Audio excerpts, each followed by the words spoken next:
玲瓏西都魚蛋檔。除咗用100%魚肉做成嘅魚蛋之外呢，另外燦神叉燒呢都會喺呢度重現江湖。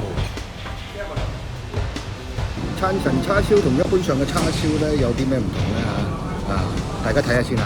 首先，燦神叉燒每日朝早8點鐘新鮮出爐，再嚟呢碟咁靚嘅叉燒飯都係11個8。